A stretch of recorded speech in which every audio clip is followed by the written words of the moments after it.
People who, in many instances, have absolutely no clue what they are doing.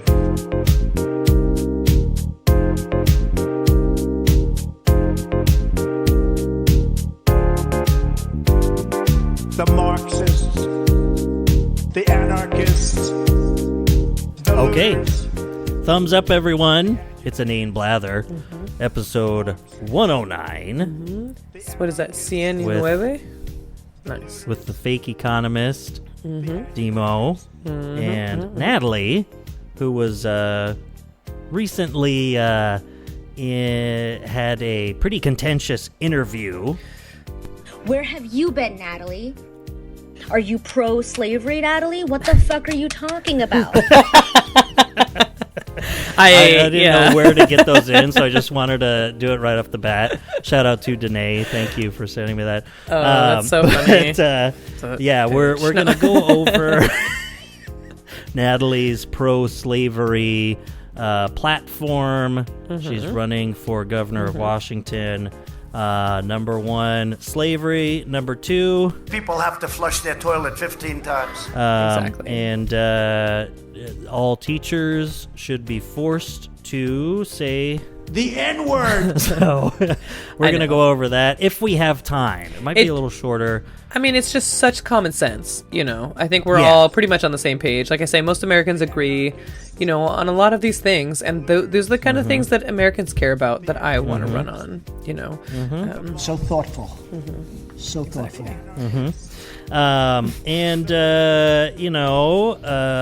Despite the fact that both myself and Natalie and you, dear listener, are nothing but a bunch of psychotic, deranged, cultist liars. We still mostly just identify by our most commonly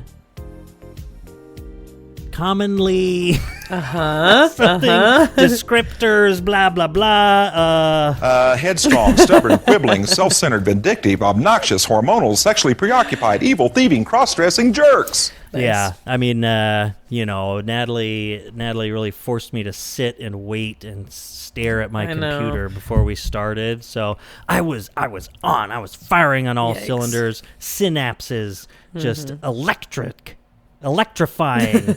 And now, I mean, I just kind of was swinging my feet under the desk, and I put my toenail directly into the outlet. So I was really feeling the electricity. Top of stuff.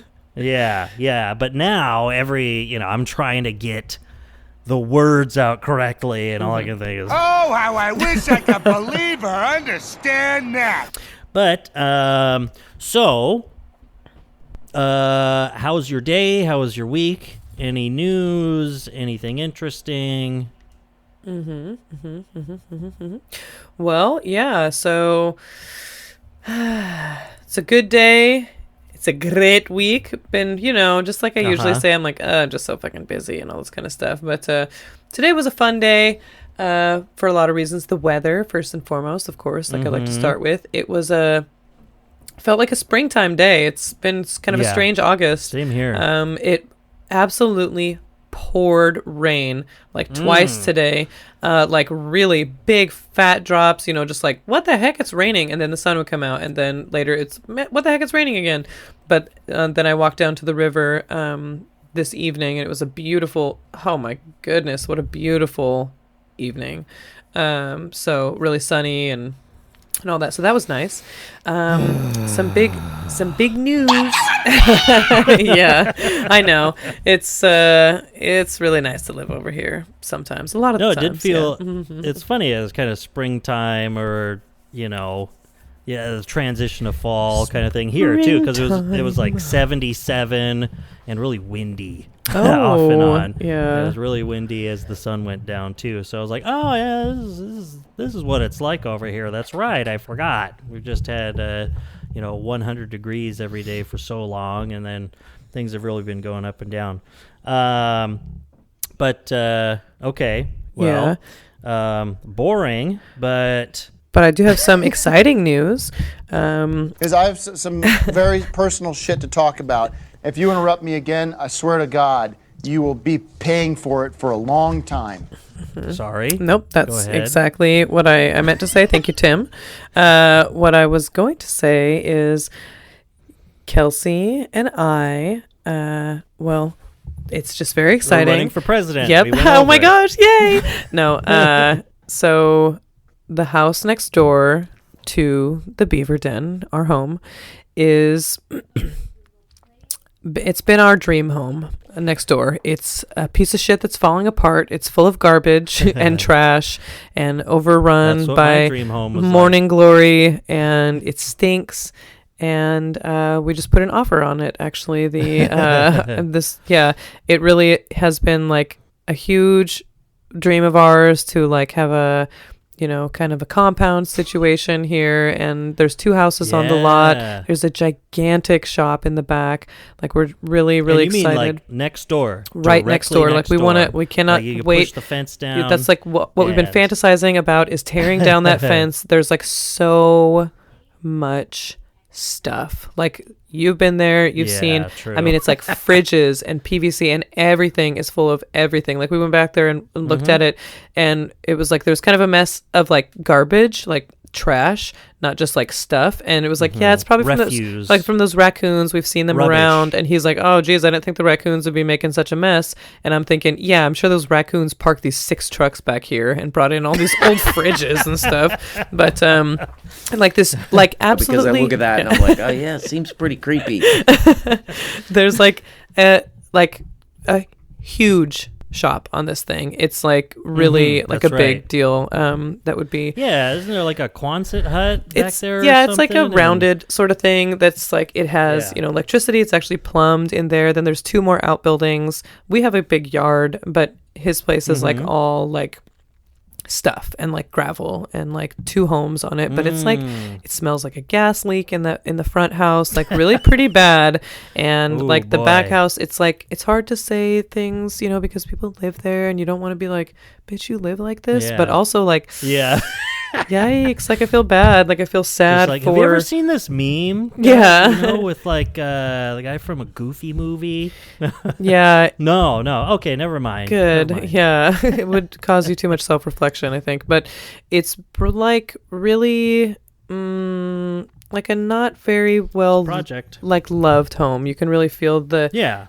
not great energy in there. You could just Well lived, not well loved. yeah, just really like it's not just the gas leak smell. It's like not just the fact that you have, like plywood on your windows and stuff like that. It's like, yeah, just obviously just not a very happy home. And so we still have, like this inspection period to go through and all of that, it's just right next door. And then like, Yeah. like our sister coming up and being able to Yes. move to Washington, like it's what a huge plan. Humby and would I be to be able amazing. to have like a little bit more space, like between, like mine and, the Beaver Den is like not that big. It's like, Yeah. we have, it's not to complain, but like, There's a word for it. It's small. yeah, that's right. That's what it is. It's like, and we can share one bathroom and all that. But if you have like 3 adults living together, it becomes like a lot. And just like it's small, my bedroom is very, very, very small. And we love it and all that. But, just like wanting to have like more space Be able for to all have of us. all these people over. And we have like these big jam nights, and like our neighborhood is zoned like residential, commercial, or retail or whatever, so you could have like a business there too. And we like have our our friend, like it's been kind of a plan down the road, she's going to medical school, so she could have like a doctor's office. Like she's a doctor for nice. naturopathic medicine.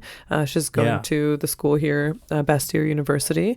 I would just really like to brag on her because it's like a very well respected school, and like I'm very, very proud of her. And so that Nice. was something that we've thought about. And Well, like I'm proud of her with- too. yeah, she's amazing, and she's so fucking hot. Oh my god.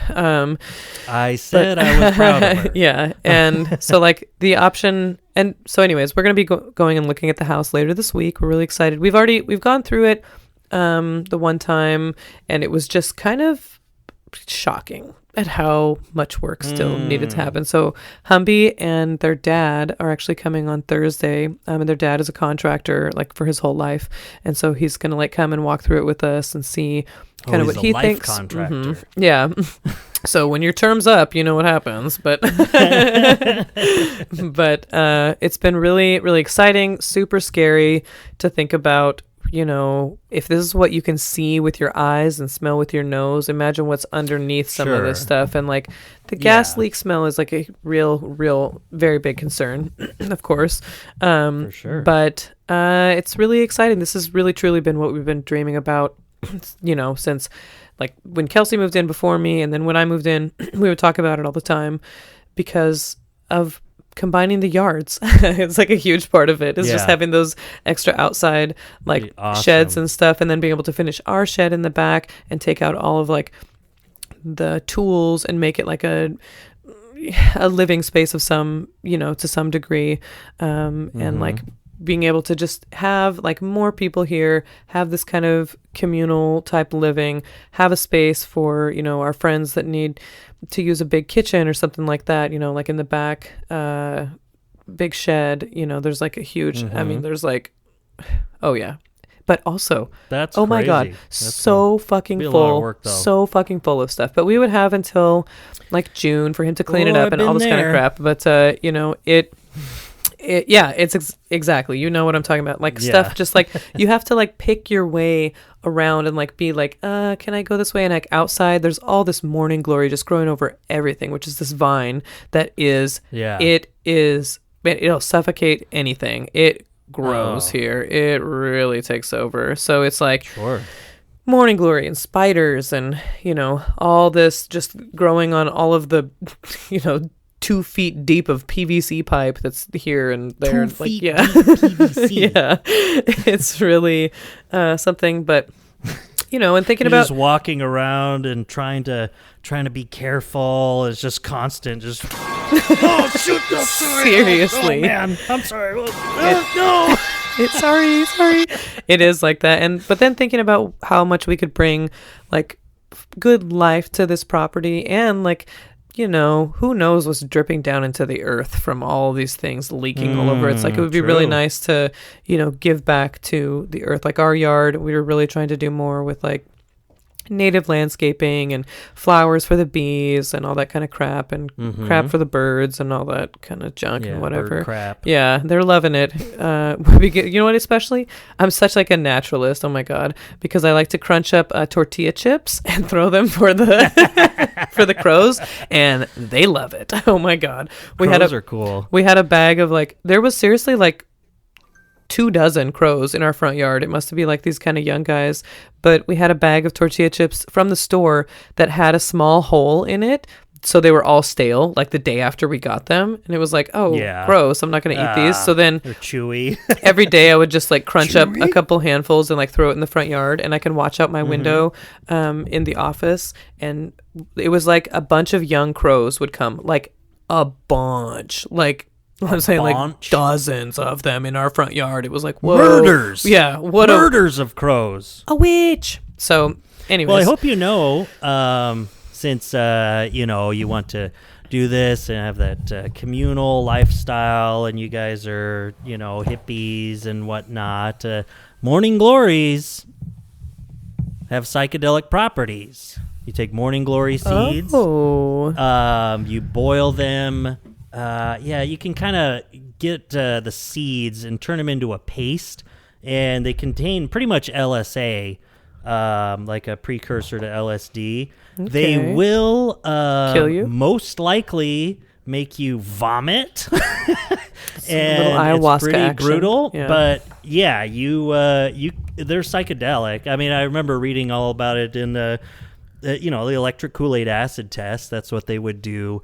They'd smash up all these morning glories and stuff, and you can trip on them. Maybe I can. You can trip on those vines as they take over your yard. See, the seeds of many morning glory species contain ergoline alkaloids such as ergonovine and ergine, LSA, which can have psychedelic properties. When taken in large doses, often hundreds, the seeds can produce a similar effect to LSD. However, side effects may be more severe.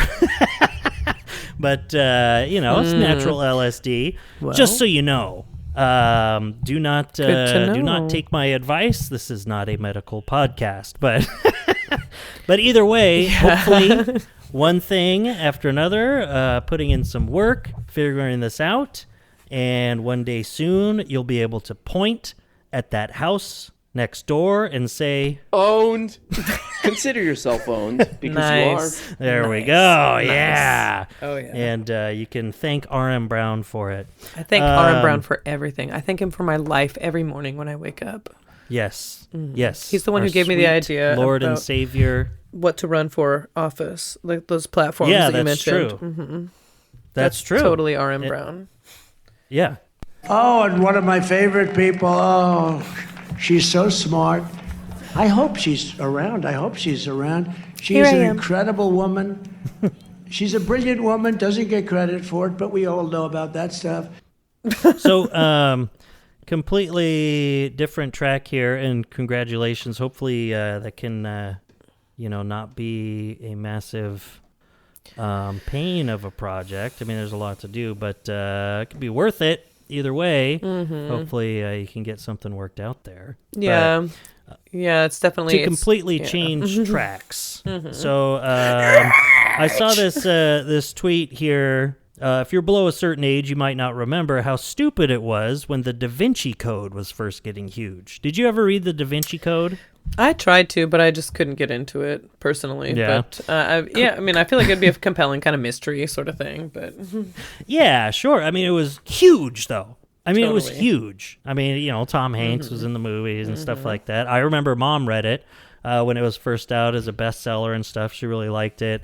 But Rob at Robert Secundus on Twitter here said, an excuse to share my favorite review ever published. And I just really like this. I can see why it's their favorite review. Renowned author Dan Brown woke up in his luxurious 4-poster bed in his expensive $10 million house, and immediately he felt angry. Most people would have thought that the 48-year-old man had no reason to be angry. After all, the famous writer had a new book coming out, but that was the problem. A new book meant an inevitable attack on the rich novelist by the wealthy wordsmith's fiercest foes, the critics. Renowned author Dan Brown hated the critics. Ever since he had become one of the world's top renowned authors, they had made fun of him. They had mocked best-selling book The Da Vinci Code, successful novel Digital Fortress, popular tome Deception Point, money-spinning volume Angels and Demons, and chart-topping work of narrative fiction The Lost Symbol. Now here we go. The critics said his writing was clumsy, ungrammatical, repetitive, and repetitive. They said it was full of unnecessary tautology. They said his prose was swamped in a sea of mixed metaphors. nice. For some reason, they found something funny in sentences such as, quote, his eyes went white like a shark about to attack. They even say my books are packed with banal and superfluous description, thought the 5'9" man. He particularly hated it when they said his imagery was nonsensical. It made his insect eyes flash like a rocket. Nice. Renowned author Dan Brown got out of his luxurious 4-poster bed in his expensive $10 million house and paced the bedroom, using the feet located at the ends of his 2 legs to propel him forwards. He knew he shouldn't care what a few jealous critics thought. His new book, Inferno, was coming out on Tuesday, and the 480-page hardback published by Doubleday with a recommended U.S. retail price of $29.95 was sure to be a hit. Wasn't it? I'll call my agent, pondered the prosperous scribe. He reached for the telephone using one of his 2 hands. Hello, this is renowned author Dan Brown, spoke renowned author Dan Brown. I want to talk to literary agent John Unconvincing Name. Nice. Mr. Unconvincing Name, it's renowned author Dan Brown, told the voice at the other end of the line. Instantly, the voice at the other end of the line was replaced by a different voice at the other end of the line. Hello, it's literary agent John Unconvincing Name, informed the new voice at the other end of the line.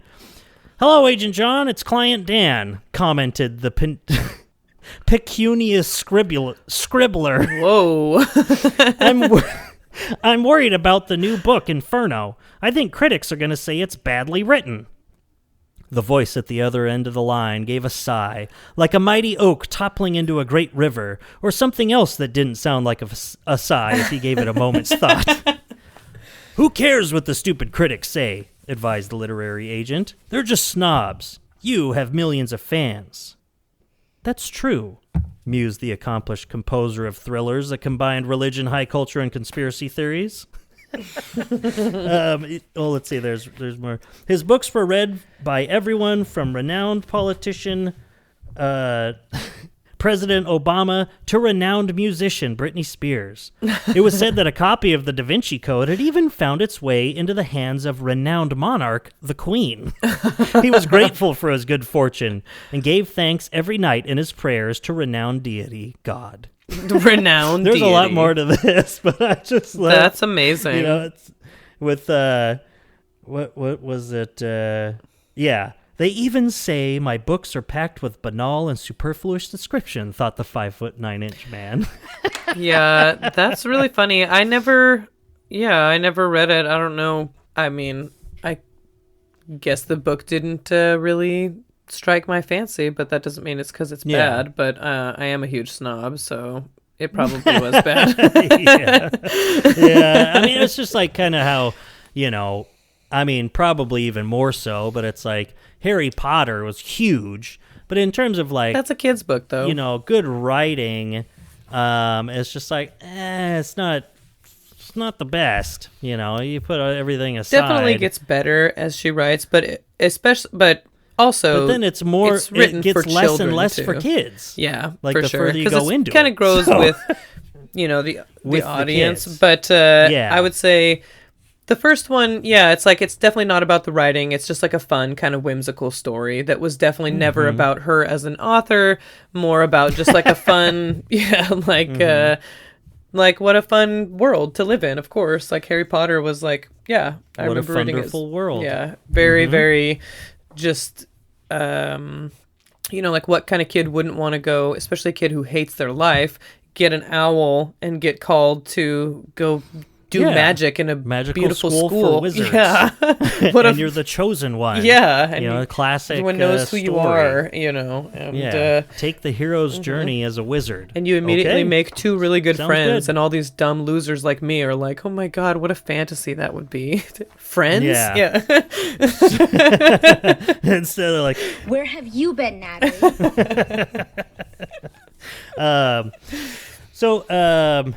Another, let's see. I have stuff written down here. It's understandable to be anti-liberalism as a leftist. I think I've read that. Felon Voting Act. Right now, you're very close to a world war on this whole. I also saw another. This is just good Twitter updates here. Someone said updates. Luke Weston on Twitter. He says, "Is there a non-vulgar, more professional word for enshittification? I want to explain what enshittification is to business people and why they need to select technology services and devices to avoid enshittification risk without saying enshittification." And you know what's so funny? That whole thing about in German, there's like a word for everything, and the way that the language is put together, like, I mean, just kind of stringing a few ideas together, to make super describe. long words, yeah. And the guy says the German term is Verschlimmbesserung, translated, quote, making it worse by trying to enhance it. It's like, wow. But, and someone says, is there one for making it worse by monetizing it? And he says, yes. Capitalism. Folgen, translated the consequences of commercialization. Amazing. Nice. Those Germans, they really got it figured out, you know? No, they don't. Yeah, they suck, but still, no. No, they have some really, that they have, I think about Germany a lot. You have to be careful what you follow that up with, actually, when you say Germany is like a good example, and I think about them a lot. But I think about... They have the language, but do they have the strength of will? Yeah. They have like 5 major political parties. And so if you galvanize your base, you would never win an election by just appealing to those people. You could only ever have... that's like 20%. That's math right there. So, but they have. There was this. Here comes Natalie, a volunteer expert on international politics. Yeah. No, there was just. I had a volunteer who was from the Netherlands, and we talked to him a lot about just different ways they have all kinds of political parties over there. And he's like, the Germans, they really have it down. Like they really are like.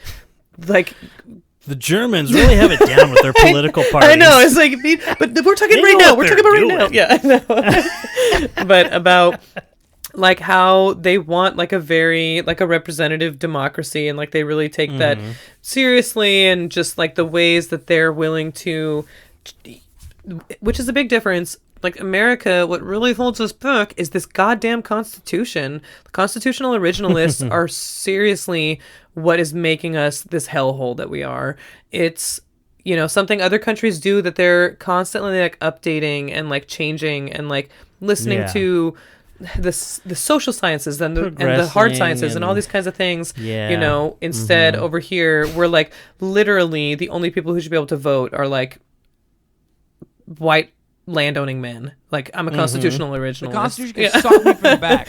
So it's it was just interesting to hear about Germany and what it means like for those having like 5 parties as major, instead major players. Like it's not a joke to vote third party or whatever. And like it means coalition building. It means people uniting and finding common ground. Like that's what happens with a structure like this, that. Like bullshit quote unquote compromise that we have here was just like, well, we'll give it's like some crazy right-wing thing to this crazy right-wing party in order to pass something that does nothing for anyone. Like when you've literally spent the entire campaign, reach across the aisle. Like being, what the fuck does that mean in America? And you've been like campaigning, being divisive. It literally helps win elections if you're just running like me against you. It's really easy, to beat your ass. No, but to if you're running one person against one person, just like that, then it's a very good tactic if you are concerned only with winning to make people afraid, to make people angry and those things, to get people to vote against that other person is like a very useful tactic rather than getting them to vote for you. It's about getting passion. Getting people to say and that's no a shortcut. Is very easy. That's like I remember John Oliver talking about that, about like what the NRA, why they're so successful with so few members, is because their stance is very simple. It's no. Like you don't have, there is like no complexity to it. You can get like you know where you stand on these things. And like, the right wing, they're very, very good about no leftists, no Democrats, like that's what you're not really voting for policy or anything like that. You just know where you stand because those other people have like a D next to their name.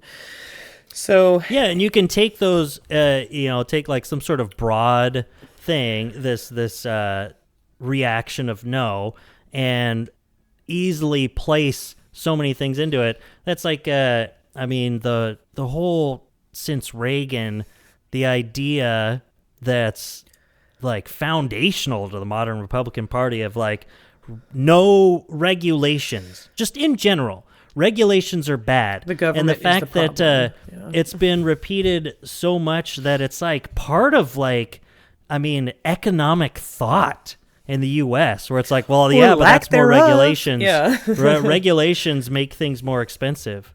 What the fuck does that mean? What are you talking about? And it's just anything like, I remember during Trump's presidency, I'd be like, look at how many regulations we undid.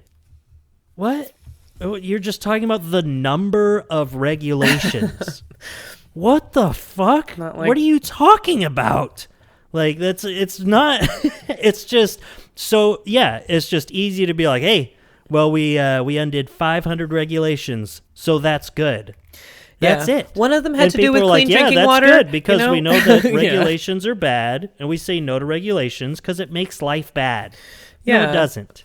That's what I love that joke. I wish I could remember it right off, like exactly how I read it, because it's like Ayn Rand, Rand Paul, and Paul Ryan. Paul Ryan walk into a bar and order a drink, and they all die because the alcohol was unregulated and there was no oversight or whatever. Yeah. It's like some of those things, like what people even, because it's not about thinking deeply. It's not about thinking deeply with the NRA about gun control Two or the of them lives die. that you can. The third one is shot by the bartender to make sure there's no witnesses. Yeah. And because there's no gun control, you can do that. But, I want regulations. It's definitely not about actually thinking about what those things are. It's just, it is like black and white. It's yes and no. It's like, no. Everything that they're doing, that's a no. If they want to do that, that's a no. No matter how many, regulation is like, we'll get you the good union job, you idiot. But, or any of these things that have like made your lives Regulation is like demonstrably better. But what makes all this money that you're making,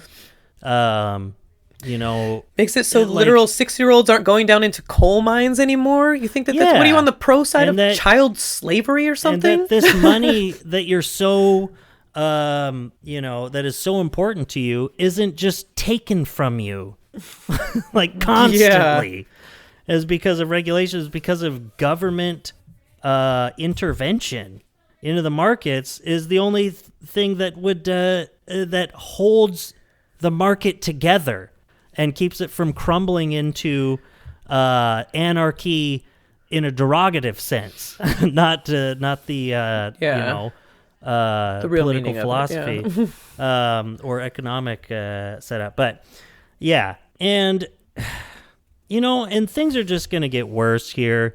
We're going to be even further removed from like how human intervention in our daily economic lives and guardrails and all of that helps us, and we get further removed from socializing through the internet and AI and chatbots. I'm trying to get this tangent going. I don't know. I was reading this. Yeah. I read a snippet. We should have had ChatGPT help you with that. No. Well, here we go. So, from this fantastic article in N+1 magazine, The I'd New never York heard of it Post? before, but, Yeah. New York Post +1. But it's called "An Age of Hyperabundance" at the Conversational AI Conference, written by Laura Preston. There's a lot of really good stuff here. She went as a contrarian speaker, I guess was her role, but she spent a few days here at the Conversational AI Conference. So all this stuff with that's based on ChatGPT and like these different products, these different chat bots for different purposes, and all of these weirdos that are into it. I mean, it's like, and it's not because they're like machine learning scientists or something. It's because they're business people. Yeah, they're bloodthirsty capitalists. With or just trying to like insert this this technology where I don't know, where it doesn't need to be, and then seeing the problems with having a chatbot instead of a person in this place, and then trying to solve those problems that are created by it by like trying to make artificial intelligence more empathetic, or like there's this one where it's like man, they have this whole spiel about how it reads like your cues, like your visual cues and your body language and stuff, and tries to interpret that and stuff. It's horrifying. But what brought me to this article? Oh yeah, well, I'll say this first, leading into this, you know, near the end of the day, they're all trying to use these different, it's just questions posed to your AI chatbot instead of using search engines or like asking a person, you know, stuff like that. She writes, I was an extraterrestrial taking notes on the problems of Earth. Finding pizza in your area was a problem. People being mean to you because you were wearing your AirPods at dinner was a problem. Going on vacation was a problem because the hotels would force you to find the light switches. Elders were a problem. They never took their medicine. Loneliness was a problem. But loneliness had a solution, and the solution was conversation. But don't talk with your elders, and not with the front desk, and certainly not with the man on the corner, though we might know where the pizza is. And then, you know, quote, noise canceling is great, especially if you live urban, said the earbuds guy. There's a lot of world out there. Idle chit-chat was a snag in daily living. We'd rather slip through the world as silent as a burglar, seen by no one except our devices. But she says, I was excited about the next talk, which was called Using ChatGPT to Create an Answer Engine for Pets. I pictured my family's terrier, a bedraggled little animal so endearing and pathetic you wouldn't be surprised to catch him on the train tracks with a bindle on his shoulder, sitting before a computer terminal, counseled by a program that speaks the language of dogs. I should have known by then to expect disappointment. Meet Vera, said the compact, magnificently tanned CEO of a company called Ask Vet. A woman materialized on a screen behind him. She spoke, but her mouth didn't move in time with the words. And if you can believe it, she's not a real person, he said. Vera was the, quote, world's only veterinary engagement and relationship agent. If your pet fell ill, you could chat with Vera, and she would tell you if a vet trip was necessary. Let's consider your standard diarrhea exercise. Great sentence. Yeah. Let's consider your standard diarrhea exercise, said the CEO. And it's a great way to stay in shape. His voice was serene, gentle, trustworthy. And yet below that outer shell of self-possession, I detected a suppressed, slow-burning anger. He seemed aggrieved by what he called pet parents, a fundamentally irrational demographic that was incapable of much beside crowding the vet offices. A woman in the audience asked if Vera followed up to make sure her diagnosis had been right. The CEO leaned an elbow on the podium. I'll tell you a story, he said. A woman wrote to Vera about her elderly dog who was having diarrhea. Your dog is at the end of his life, said Vera. I recommend euthanasia. The woman was beside herself. She told Vera she wasn't ready to say goodbye. Her dog was her only companion. Vera knew the woman's location. She sent a list of nearby clinics that could get the job done. Still, the woman was unconvinced. Euthanasia was so expensive. She'd never be able to afford it. Vera sent another list, this time of nearby shelters. If you relinquish your dog to a shelter, they will euthanize him at no cost, she said. The woman did not respond, but some days later she sent Vera a long and effusive message. She had taken Vera's advice and euthanized her dog. She wanted to thank Vera for the support during the most difficult moment of her life. The CEO regarded us with satisfaction for his chatbot's work, that through a series of escalating tactics, it had convinced a woman to end her dog's life, though she hadn't wanted to at all. The point of the story is that the woman forgot she was talking to a bot, he said. The experience was so human. And I was like, what the fuck? That's like your go-to story about, hey, it was just like she forgot that she was even talking to a chat bot. Like, no, he is that's not. like to think about people as like in that way. I mean, I obviously it was not there and I don't know how he was telling it with like sort of emotion, but it's like, so you're talking about an old woman having to put her dog down and being so incredibly lonely because her dog was her only friend that she used AI as a support system. And this is a that she this is a good thing the to you. chat This bot is like afterwards.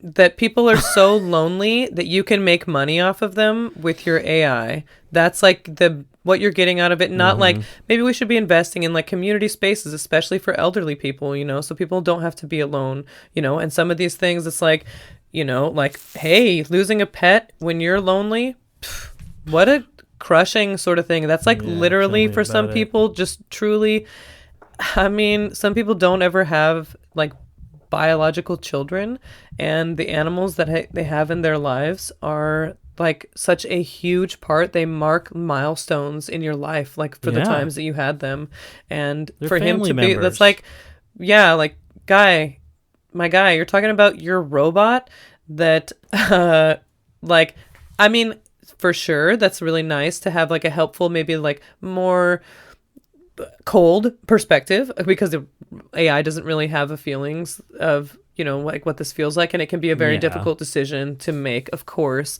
but I wouldn't count that as like a win or like be bragging about that, like in a setting like that. It seems like incredibly cold, and also missing the point that it's like, this woman was so incredibly lonely. She didn't want to put her dog down because of course she loves it, but also because she's lonely. It's like a lot harder to make a more like that kind of decision if it means then you're gonna be totally alone and like talking to an AI about how sad you are to lose your baby. That's what gets me. Is like he's like, wow, she wrote it a message after all that and thanked it.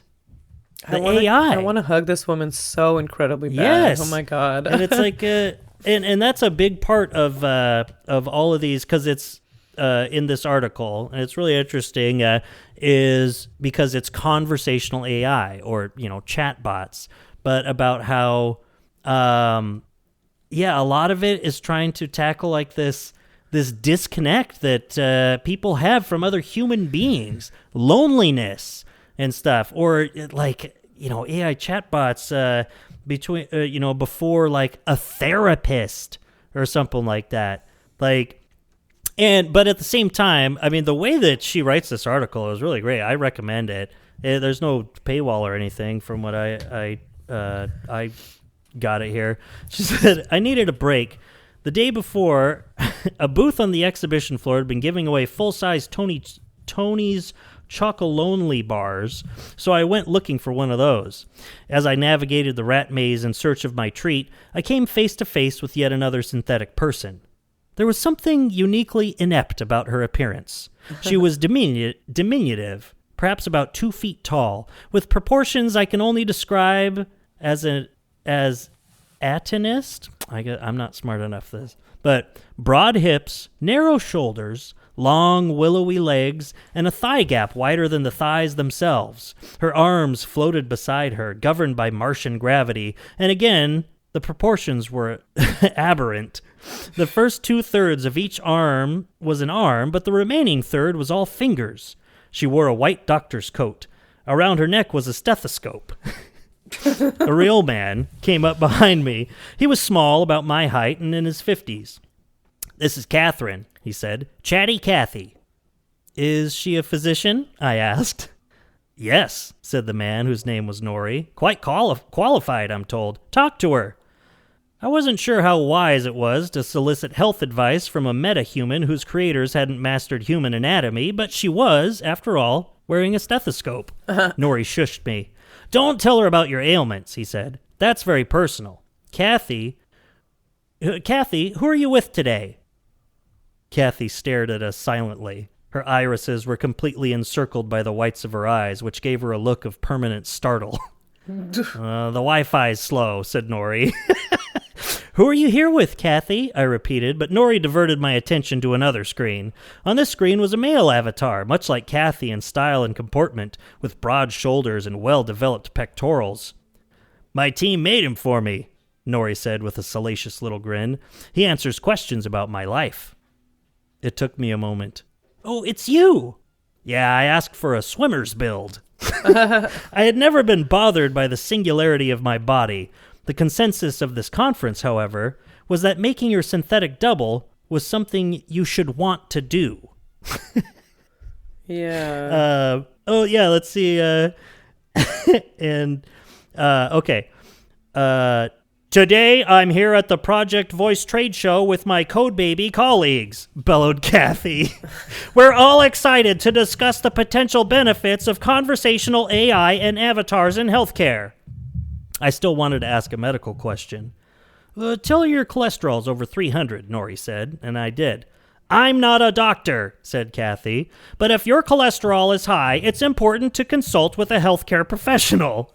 As a Code Baby avatar, Brilliant. my expertise lies in conversational AI and its applications in healthcare communication. Like, what? What's the purpose of this? When Nori told me his company was developing avatars for elder care, I asked him the same question I had asked Keith. Would he be happy with an avatar in his home who cared for him in his old age? Absolutely, he said. I'm single. I live with 2 dogs. You can do a lot of good with this technology. You can also do a lot of bad. You can defraud people. It's always the vulnerable who are defrauded. Like Humans the kill each elderly. other, let's face it. Wow. Nori let out a deep, sonorous laugh. And further on in here, he uses that again. Like, he's like, hey, people kill each other. What are you going to do? People save each other too. You know? Yes. People also, form bonds and friendships, intimate relationships, literally families. Oh, the video stopped. I don't know. boy. I think it's my internet. Sorry. But Yeah. I'm just gonna keep talking, and you're gonna have to edit this part because I'm not sure what's going on. It's fine. Everything's fine on my end. But it's frozen. So okay. That's a real bummer. But we'll wrap it up. I don't want to talk too much or say a lot to have you edit it out. But what I was gonna say, not like, oh, there you are. Nice. Yeah, I've been here the whole time. It was, it was totally frozen, and so that was cool. But what I was, it was like Chatty Cathy, staring. What I was gonna with her say eyes wide. was like, Wi-Fi's slow. you know, like I would say, not like I'm all like hot for the military or anything that they stand for, and I'm like pretty anti-war, I would say.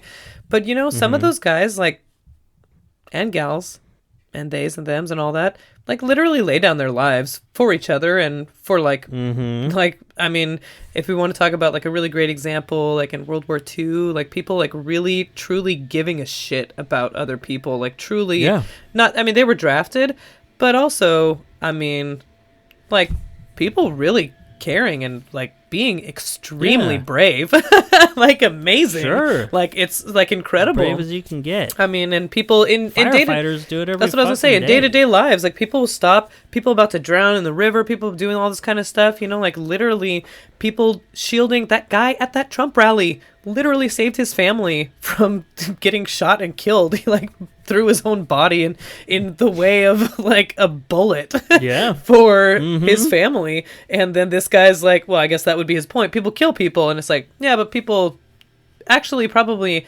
help more than we kill. I would say there's like people dedicated to, you know, helping more than there are people dedicated to killing. Though I guess, you know, war, but it's capitalism, though. Yeah, that's true. That's capitalism. Exactly what he's doing is like these vulnerable populations. Oh, like the elderly that you're specifically making this product for. Well, here I'm gonna read. This will be a bit. It's a long article, so sorry I'm reading so much of it, but it's really good. And we'll finish up with this. Everyone at this conference kept invoking loneliness and claiming the antidote was conversation. That didn't track with my own experience. My most desperate moments of loneliness have been in conversation. On a Hinge date, doomed but persisting as a form of protocol. At a publishing party surrounded by people who look and talk like me, all of us a little drunk but maintaining our nervous, manic professionalism. My moments of connection, by contrast, have been beyond language. Biking along the east edge of Prospect Park on an August night, hearing cicadas chant their reading iambs as loud on that stretch of Flatbush as they would be in the countryside, remembering summers of childhood, a house that's gone, and my grandmother's two-handed wave from the threshold. It wouldn't be right to have this panel and not talk about ethics, given what y'all are doing, said Bradley. All y'all's avatars have the ability to bring someone to their knees. Kathy appeared in my mind like an archangel, her bat phalanges, her snarl of a smile, her vacant eyes. Like, the last thing I want to do is create a racist bot, said a panelist. As human beings, we experience the fact that we kill other human beings, Nori said for the second time that day. Get over it, bro. We're creating tools that will be misused. We hope there are some barriers in place, but at the end of the day, yeah. Let's give these folks a round of applause, said Bradley. Yeah, so it's like... What a panel. Wow, what a strange perspective. What a strange... I would say, you know, as a fellow human and not an alien, I'm not... Kelsey and I are both very human beings that are not We're aliens. a normal human being suit. Normal, yes. Exactly, like humans say all the time. They talk about how human they are. I eat human food. I listen to human audio music. Is that what audio? Yeah, that's right. And it is a very strange thing to be a human, I guess, and see those kinds of things that humans do. It's really interesting, though. I feel like these guys... It's just interesting where their human brains go with that, like loneliness and needing conversation. And instead of like making sure people have access to like hobbies and communities, like-minded individuals, being able to like conversation, I would say, yeah, like one of my friends, she has a saying, or she said one time, it really stuck with me. You know, I would rather be alone than wish I was alone, because that's like loneliness. Like when you're like, with someone, and it's like, God, this is like I'm not like myself. I just wish I would just way rather be alone right now than in the company of this person. But I feel like, yeah, being able to have opportunities to enhance your life and self-reflect and all of that. And that's like in the context of knowing other people. Like that's always something that has to be like a part of your experience, is like experiencing it in not maybe every single thing, obviously, but in like where you fit in with others too. That's like a very basic sort of human like need or whatever you're talking about, like why public speaking is so scary for us, because we care so incredibly much about what people think about us, why we go literally insane in you know, like solitary confinement, because we like need other people. Why that's torture. Yeah, like I don't think that having an AI bot to chat with would keep you from literally like losing your mind like people do. I feel like that would just, you're still alone. Like that's not, it's like just in response to just your perspective sort of thing. Yeah. But I don't know. Well, you know, in a communist society where nobody has one exclusive sphere of activity, but each can become accomplished in any branch he wishes, society regulates the general production and thus makes it possible for me to do one thing today and another tomorrow. To hunt in the morning, fish in the afternoon, rear cattle in the evening, criticize after dinner, just as I have a mind without ever becoming hunter, fisherman, herdsman, or critic. Of course, Karl Marx said that. Fucking F-slur.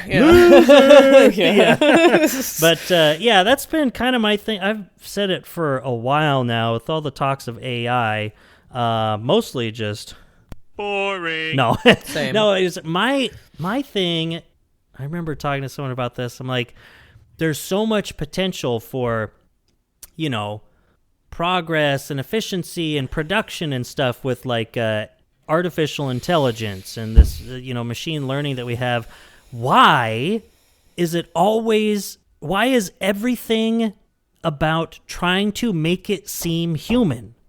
Like, why is that a goal? Human. It's not human.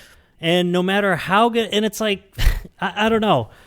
You get something in the future that, you know, that can pass the Turing test consistently, and people feel like they're more human than AI or machine or whatever. And it's like, yeah, great. Have you seen Blade Runner? Or, you know, did you watch Prometheus? Like, come on. But anyway, it's just weird.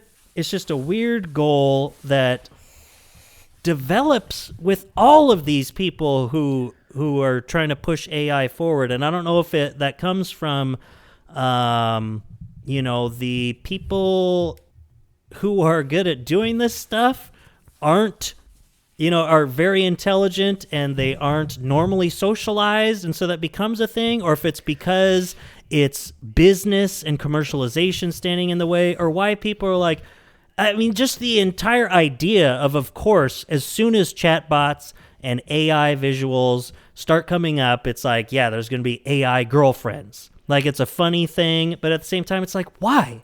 Why is that like a given, like, of course that's going to happen kind of thing?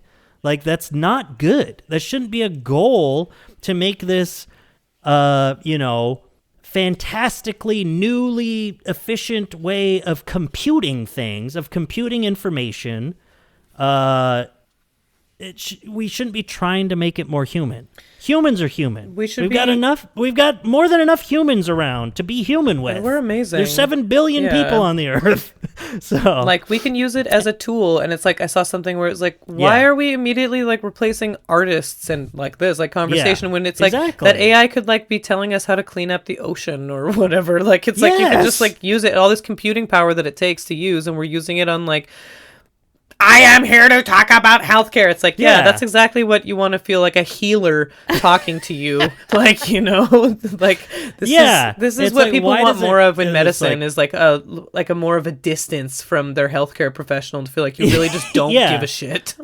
You know what we need is a robot middleman. So that all these people aren't crowding up the vet's office with the problems that their pets have. Make it way, easier for people, and more, it'll make it cheaper too, all of this like cutting edge technology, especially in the healthcare field and all that. Just what we need. It's like, like you're saying, AI should be using this power and this learning and all these algorithms where it can consider so many more possibilities all in an instant than a team of human beings could, to like figure out how to make efficient transportation infrastructure in major cities or something like that, or ways to zone places so that people have better lives. Like, use it as a really complicated it's like, well, your lives so bad. Your lives are so bad. You know what you need is an AI chatbot friend. So you can complain about how you don't have public transportation and how the city planning doesn't make any sense, and you can complain to AI about all these things, and they could just be like, "Yeah, wow," and instead of just like fucking the city about helping, the problem, and you're talking to a an chatbot. AI, Yeah, and actually, that's funny. That was just that recent episode in the new season of Futurama, where Leela has a chatbot friend that she is like her only friend because she's lonely. And of course, it goes wrong, and AI is bad. But but anyway, we'll cut this under an hour. I know you have things to do. I do. I'm just an ordinary blue-collar slob, but I know what I likes on TV. And that's AI. not AI slop. Yeah. All right. Well, shout out to R.M. Brown, our AI Lord and Savior. I mean, no, he's real. He's not AI. He's not just on a soundboard. He's totally real. Yeah. Of course he's real. He's wearing a stethoscope. Okay, nice. Shout out to R.M. Brown. Shout out to the listeners. Shout out to Humby, because they listened to it all the way through and heard us say that they don't listen to it all the way through. That's funny. So, everybody. and Danae. I love you. Zach and Mia and Emily and Wendy. Everybody. All 15 of you. Yeah. We love you. I can't even believe I have 15 friends. Yeah. I feel like Harry Potter. Yeah. Fucking stupid F-word bitch. Okay. That's how friends talk. All right. Well, okay, love you. Let's bye. get going. Bitches leave. Love you. Bye. Bye.